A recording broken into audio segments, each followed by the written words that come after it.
শিশুর নাকে ঢুকেছিল পাথর, চিকিৎসা না করেই দুর্ব্যবহারের অভিযোগ তুলে তুমুল বিক্ষোভ রোগীর আত্মীয়দের। শুক্রবার গঙ্গাজলঘাটি ব্লকের অমরকানন গ্রামীণ হাসপাতালের ঘটনা। পুলিশ গিয়ে পরিস্থিতি নিয়ন্ত্রণে আনে। জানা গিয়েছে, বৃহস্পতিবার সন্ধ্যায় কেশিয়াড়া গ্রামের বাসিন্দা 2 বছরের এক শিশুর খেলতে গিয়ে একটি ছোট পাথর নাকের ভেতরে ঢুকে যায়। তাতে অস্বস্তি বোধ করতে থাকে পরিবারের সদস্যরা অমরকানন গ্রামীণ হাসপাতালে নিয়ে আসেন। কিন্তু অভিযোগ, ওই শিশুর কোনো চিকিৎসাই করা হয়নি। রোগীর আত্মীয়রা বারবার চিকিৎসক ও নার্সদের অনুরোধ করলেও কেউ ভ্রুক্ষেপ করেননি। এমনকি আত্মীয়দের সঙ্গে চরম দুর্ব্যবহার করা হয়। এরপরই শিশুটি অসুস্থ বোধ করতে থাকলে তাকে বাঁকুড়ার সম্মেলনী মেডিকেল কলেজ ও হাসপাতালে নিয়ে যাওয়া হয়। সেখানে চিকিৎসকরা ওই পাথর নাক থেকে বের করে দেন এবং শিশুকে ছেড়ে দেওয়া হয়। আজ সকালে পরিবারের সদস্যরা অমরকানন গ্রামীণ হাসপাতালে গিয়ে ব্যাপক বিক্ষোভ দেখান। হাসপাতালের জরুরি বিভাগের সামনে শিশুকে কোলে নিয়ে তার ঠাকুমা ধর্নাতেও বসে পড়েন। খবর পেয়ে গঙ্গাজলঘাটি থানার পুলিশ হাসপাতালে আসে, আলোচনার মাধ্যমে পরিস্থিতি নিয়ন্ত্রণ করে। অবশ্যই এই ঘটনা আজকের নয়, বারংবার রোগীর আত্মীয়রা হাসপাতালের পরিকাঠামো ও চিকিৎসার মান উন্নয়ন নিয়ে বিগত দিনেও প্রশ্ন তুলেছেন। হাসপাতালের BMOH শর্মিলা দাস চ্যাটার্জি এই বিষয়ে বলেন, ঘটনাটি গতকাল ঘটেছে। পরিবারের লোকজন আসলে বিরুদ্ধে অভিযোগ জানিয়েছে। আমরা খতিয়ে দেখছি। কিসের বিচার চাইছিল?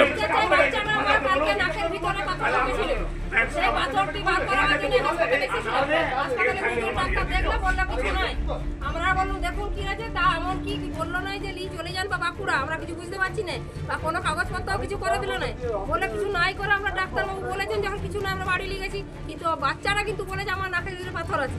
সেই হিসাবে আমরা বাঁকুড়া রাত্রেবেলায় নিয়ে গেছিলাম। বাঁকুড়াতে নিয়ে যাওয়ার সঙ্গে সঙ্গে ডাক্তারবাবুরা সেখানে পাথর বার করবে। তাহলে অভিযোগটা কোন জায়গায় দাঁড়িয়ে আছে এখন? অভিযোগটা দাঁড়িয়ে আছে ডাক্তারবাবুরা এখানে কি দেখলে, বাচ্চাটাকে তো এখানে দেখার দরকার ছিল যে জিনিসটা কি আছে কি না আছে, সেটাও তো দেখে কিছু বললো না। এখন কি চাইছেন? এখন চাইছেন যে আমার যে বাচ্চা যে কাল রাত্রের মধ্যে তো মারা যেত, বাচ্চাটা মারা গেলে ফিরে পেতাম না আমি, বাচ্চাটা কি মারা গেলে ফিরে পেতাম, কিন্তু এইভাবে চিকিৎসাগুলো যে একটু ভালো করে যেন চিকিৎসাটা করে।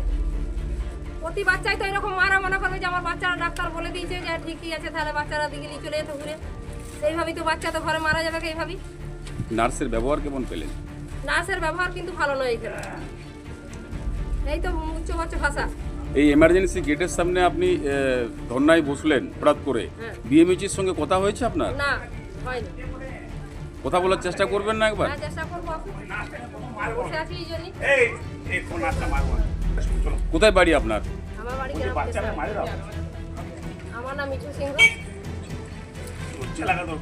ওনাদের গতকাল একটি বাচ্চা নাকে পাথর ঢুকে গেছিল, সেটা নিয়ে ওনাদের একটি কমপ্লেন আছে যে ডাক্তার ঠিক মতো না দেখেননি। তো ওনারাও ডাক্তার ওরা ওয়েট করে বেশ কিছুক্ষণ ওয়েট করে তারপর ওনারা বাঁকুড়া মেডিকেল কলেজে নিজেরাই চলে যান এবং সেখান থেকে পাথরটা বার করেন। তো সেইটা নিয়ে ওনাদের খুব ক্ষোভ হয়, যেহেতু বাচ্চাটি ছোটো এবং নাকে পাথরটি ছিল। তো সেই নিয়ে ওনারা কমপ্লেন জানাতে এসেছিলেন যে পরিষেবা যাতে আরও ভালো করা যায় সেই হিসেবে, এবং ডাক্তার সিস্টার এবং অন্যান্য যারা স্বাস্থ্যকর্মী আছে তাদের যাতে ব্যবহারটা আরও সুন্দর পরিষেবাটা যাতে আরও উন্নত করা যায় সেই বিষয়েও পরিষেবা নিয়ে ওনারা একটা প্রশ্ন তুললেন, সেটা কি কারণ? পরিষেবা অ্যাকচুয়ালি কি বলুন তো, মানে হসপিটালে পরিষেবার কোনো লিমিট হয় না, মানুষের এক্সপেকটেশনেরও কোনো লিমিট হয় না। আমরা সবসময় চাই মানুষকে তার এক্সপেকটেশন অনুযায়ী অ্যাজ পার এক্সপেকটেশন এবং তার অ্যাজ পার কমপ্লেন পরিষেবা দেওয়া, কিন্তু সেটা সবসময় হয়তো মিট আপ করা সম্ভব হয় না। কারণ সেইটার জন্যই আর কি ওনারা মানে আমাদের লোক কম বা অনেক সময় মানুষের ধৈর্য কম হয়ে থাকে। তো সেইটা যাতে এই ধরনের মিসআন্ডারস্ট্যান্ডিং যাতে না হয় সেজন্য আগামী দিনে আমি সাথে যারা ডিউটিতে থাকেন তাদেরকে সবারই সহযোগিতা কাম্য যাতে পরিষেবাটা ঠিক আছে। বাঁকুড়া থেকে মানিক কর্মকারের রিপোর্ট, রূপসী বাংলা মিডিয়া।